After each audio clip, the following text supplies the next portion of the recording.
I am going on a second fucking date. I'm so excited about this. You wanna know why? Because this guy is somebody that I would have never gone on a date with. You wanna know why? He's really fucking nice. Okay, we went to a ping pong bar. He had his own ping pong paddle. That is so nerdy and so hot all at the same time. You have your own fucking ping pong paddle? Do you wanna know what levels of commitment that is? That's commitment. Yeah, can I walk you to your car? What? Why? Do you wanna kill me? The bar is on the floor, okay?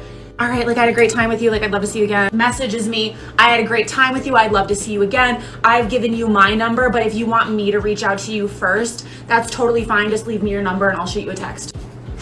Text me immediately. What? He's like, okay, like I know you're going on vacation with your family, like, but I probably will text you a couple times just so you know I'm thinking about you. I'm going on a second date. On a second date. Somebody that seems really fucking nice. And that's what's in. That's what we're dating now. No more souls. Congratulations! You know how far we've fallen as a society when you've got modern women who record themselves in the bathroom, slapping on deodorant and performing profanity-laden flexes about how she's going on a second date. Like, woman, come on, it doesn't even matter. You've pretty much guaranteed that whatever it is you think you've got with this guy is doomed to fail. After what I can only assume is over a decade's worth of Chad chasery, you're finally giving the nice guys a chance, which were the very same dudes that you despised for the exact same amount of time. You're not going to be able to respect the guy. He's already giving off simp vibes, and you automatically assumed that he wanted to end your life because he wanted to walk you to your freaking car. You're pretty much throwing Ohio blue tips at the moonshine still at this point. It's only a matter of time before everything explodes and that whole ping pong thing you claim to adore will annoy you, and that'll be your #1 shell in the howitzer barrage of emasculation that you're already planning for the guy. And once that happens, you'll be back to bragging about your first dates again. It's only a matter of time at this point. Besides, you can't even handle a ping pong player. Those dudes are masters of precision, focus, and hardcore ball action that you have zero experience with, sister. Now, ping pong, or as the Chinese say, ping pong. Sport of emperors and bandits alike. One of my biggest rules for dating after divorce is that you must have a wear up. You have to date around. You have to try out a lot of different people. First of all, it's gonna make you feel really free. After being in the confines of a marriage for many, many years, probably going with your needs being unmet, it feels amazing to step outside and have little to no commitment. Secondly, you really do have to find out what you don't like in order to figure out what you do like. And that's why I say you should date all types of men. Date the young ones, date the old ones, date the tall ones, date the short ones, date men with all different kinds of jobs, date men from every walk of life. And you just never know. You might find a connection where you never thought you would. That happened to me. I never thought I would be with a younger man. And now I have had a partner for 1.5 years who's 9 years younger than me. And it's the best relationship I've ever been in. And I never thought that would happen. And it wouldn't have happened if I hadn't opened my mind up to the possibilities of dating all different types of people. So that's what I mean when I say you need to have a era when you're dating after divorce. Date around. You might end up in a relationship, but for sure you will have a lot of fun along the way. Yikes. Well, good luck with all that.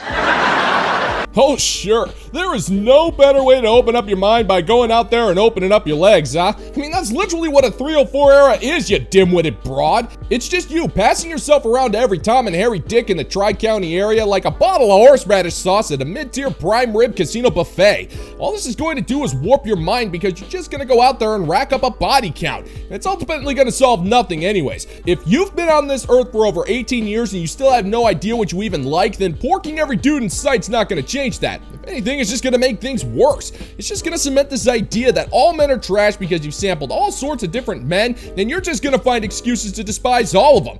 Now, you're claiming that this strategy works because you found yourself a dude and you've been with them for a whopping 18 months. Which by modern women's standards is practically a lifetime, but you shouldn't be bragging about this because you told the guy that you slept around before meeting him. But hey, I get it. You just want to destroy your fellow sisters in the exact same way you destroyed yourself. And you're acting like telling women to become complimentary avenue strollers really just shows how much you have to offer the planet, sweetheart. Nothing! Absolutely nothing!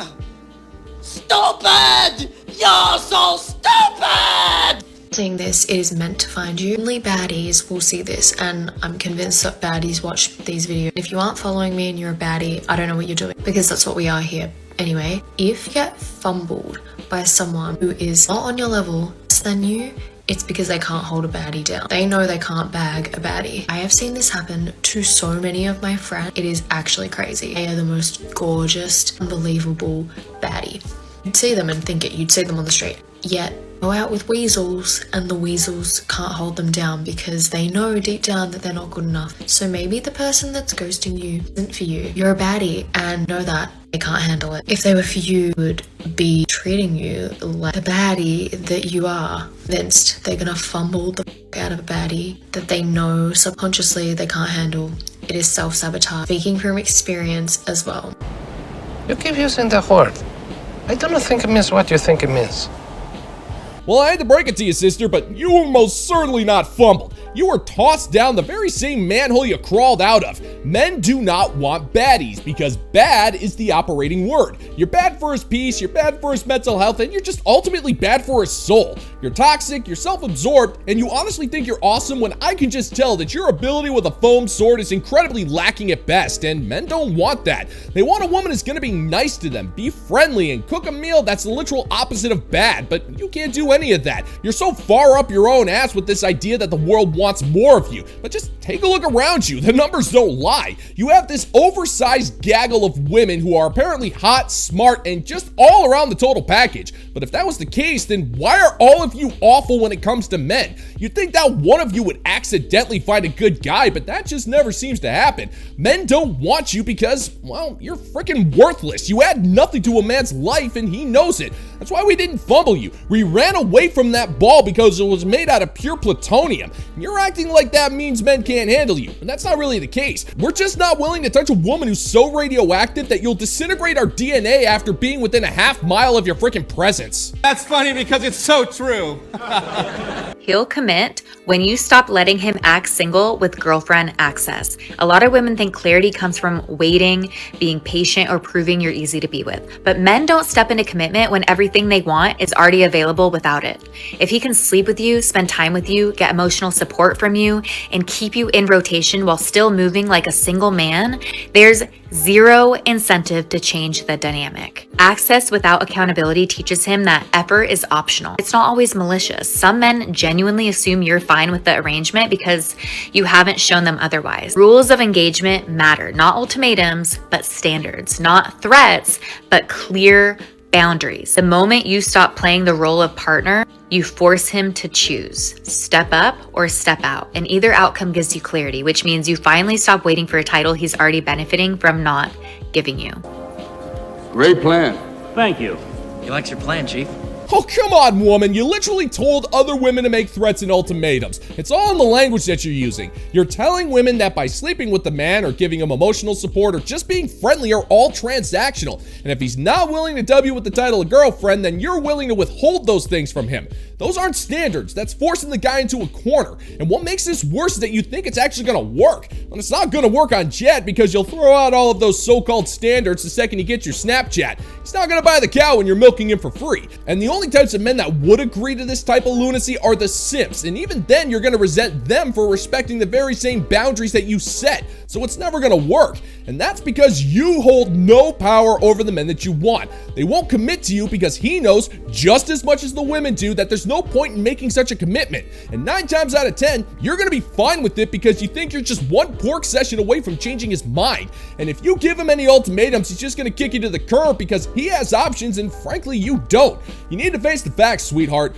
What you're telling other women to do is as pointless as it is impossible. You have failed conclusively. It's over. And there is nothing that you can do here in this room that can turn that around. If your girlfriend is going through her period, because I am right now, and it's her first few days, get her something, get her chocolate, a drink, something. If you're long distance, send her something. That is no excuse. Also, if you're pretty serious about her and she's gonna be the mother of your future children, the reason why we go through period is because we prepare to have children, but we don't have children, so it kind of sheds. That's what we go through when we get cramps, we bleed for 1 week straight. and we go through multiple hormonal cycles where we're literally normal, like maybe 3 days out of the month. So for you to just sit there and be like, oh my God, I feel so bad for you. Oh, it must hurt. Shut the fuck up and get us something. Like, we crave sweets, we crave food, we crave a lot of things. So get her flour or something, because for you to just be sitting there uneducated is not an excuse anymore. It's 2025. Her tea, heat up the heating bag, massage her feet. We're tired. Like, our body, my body goes like out when it's like a couple days before my period. I get really exhausted. First day of my period, I'm like bedridden because I cannot move. Second day, I cannot go outside because it just really hurts everywhere. So please make an effort for your girlfriend. Okay? Thank you. No. Yeah, that's not happening, sweetheart. It's 2025 and you need to educate yourself. Men are done catering to your period privilege. Now sure, if things get bad and a man truly cares about you, he will take some time to take care of you. But you're overestimating the power of your menstrual cycle. Do you honestly think that men are gonna put up with your crap behavior with the chance that you're gonna be nice to him 3 days out of a month? I mean, where's the point in that? And the worst part is how you justify this is because hormones. It's always the cramps and the hormones with you and your kind. You use it as an excuse to get out of anything, and frankly, it's getting old. Women have been dealing with their menstrual cycles for thousands of years, and yours is the first generation to try and weaponize it against dudes just because you feel like crap. Now, granted, I don't get periods, and I'm thankful for that every single time I breathe oxygen, but woman, come on. You expect a man to cater to you because of your period, but the second he gets sick, you're gonna lose respect for him. So sorry, sister, we're not doing that. We just don't care about your faces or the things that you want when you're on the rag, because let's face it, when the hell are you not? Well, I'm sorry, Wendy, but I just don't trust anything that bleeds for 5 days and doesn't die. It's come to my attention that men are confused on whether or not they should approach women. Not only from all the recent videos I've created, but also from this comment in particular. Because people are saying, well, women have told me not to approach them. Women have told us men to not approach them. And in this comment, this person is saying it's not a self-esteem issue by not approaching, it's a respect for women issue. Now, I can understand this idea that, okay, well, I'm respecting a woman's wishes by not approaching because for so long, women have told us to not approach, but we need to just take it a step further and actually think, why is it that women have had this narrative that men should not approach them? Oh, let me guess. It's probably because women have been subjected to so many, like countless times, where they've been made to feel really uncomfortable by men approaching in very uncomfortable and not respectful ways. I don't think that there's anything disrespectful about telling someone that you like them or that you'd like to get to know them better. If anything, that's flattering, and the women should be able to take the compliment and should be flattered by that. Well, good for you, you're wrong. Oh, alright, so you're just gonna go ahead and disregard what we're saying and just tell us we're wrong, huh? Yeah, that sounds about right. Woman, you and your kind literally told us never to approach you. Modern women went on record and told us that we were literally worthless, stupid, weak, broke, violent, oafish, and responsible for every single atrocity known to humankind. We were told to completely stay away from you because if we didn't, you'd humiliate us, you'd shame us, emasculate us, assault us, or even file a false assault claim on us just for looking in your general direction for half of a second. You don't want us talking to you anyway. The proud members of the illustrious Bottom 95% Club have been deemed to be subhuman, so even if we did compliment you, you'd still find a reason to hate us anyway, so what's the freaking point? The only men you want approaching you are the very same men who don't have to. You'll go up to them every single time, and the rest of us, well, we just decided that self-preservation and ensuring our lives don't get completely destroyed by an average-looking broad was way more important than trying to meet the impossible criteria when it comes to approaching you. This isn't about self-confidence. We know our worth and we know what we bring to the table, and we have deemed you to be unworthy, sweetheart. This is your mess and you expect us to clean it up. And that's not happening. So pick up a broom and clean it yourself, darling. It'll probably be the first time you've ever cleaned anything. It's a woman problem if the person doesn't know how to accept that compliment and whether or not they find that person attractive to like let the person down if they're not interested and to do it in a respectful way. So I can understand why guys are like, well, we're just respecting women's wishes. But we also should like think about, well, why are women wishing that in the first place? They probably had dealt with a lot of men who've made them uncomfortable, number one, but also number two, I think that like men need to learn how to put themselves out there in a respectful and honorable way, build more self-confidence, and to build the skill sets of like how to talk to people in real life instead of be glued to our phones and choose convenience and comfort over discomfort and unfamiliarity, but probably higher reward. Nope. That would be a waste of time. Yeah, well, that's just it, isn't it? You're not giving us any incentive to approach you anyway. You've pretty much written yourself a hall pass to all of the toxic women who will go out of their way to humiliate a guy that she doesn't deem attractive. And you're glossing over the fact that many men have been threatened with complete ruination for approaching you. And you're also glossing over the fact that men have had their own fair share of horrible experiences when approaching a woman, but apparently it only counts when it happens to you. And screw you for that one, by the way. And your solution is just to tell us to man up and do it the right way. But woman, there is no right way. The only right way is to be physically attractive when we approach, which is impossible because your standards are impossible. Now, the solution was simple. You should have just started approaching guys and making it clear that you were interested. But those days are long gone, sister. By doubling down on this notion that we need to fix what you destroyed, you've sealed your fate, and the men have lost interest. Approaching you, or in turn being approached by you, sounds about as appealing as willingly shoving our leg into a bear trap. You know what, on second thought, I'm gonna walk that one back. At least the pain from the bear trap doesn't last an entire lifetime.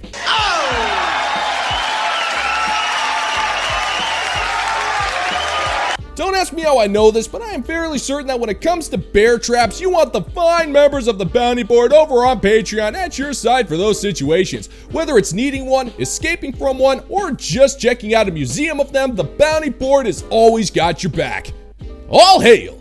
If you're interested in supporting the channel, check out the bounty board over on Patreon, where I have got almost 100 videos of exclusive content that you're not going to find on YouTube that's available for the low price of $5 a month. Links in the pinned comment down below if you want to check it out. And that's going to do it for today's video, gentlemen and gents. And as always, if you find that my particular brand of comedy is bringing you to the brink of laughter, then why don't you scroll on down and click that like and subscribe button, ring the notification bell, leave a couple of comments, and be sure to share this video so we can give the good old-fashioned middle finger to the YouTube algorithm. Thank you once again for checking out the new video, gentlemen and gents, and until next time, peace out, homies.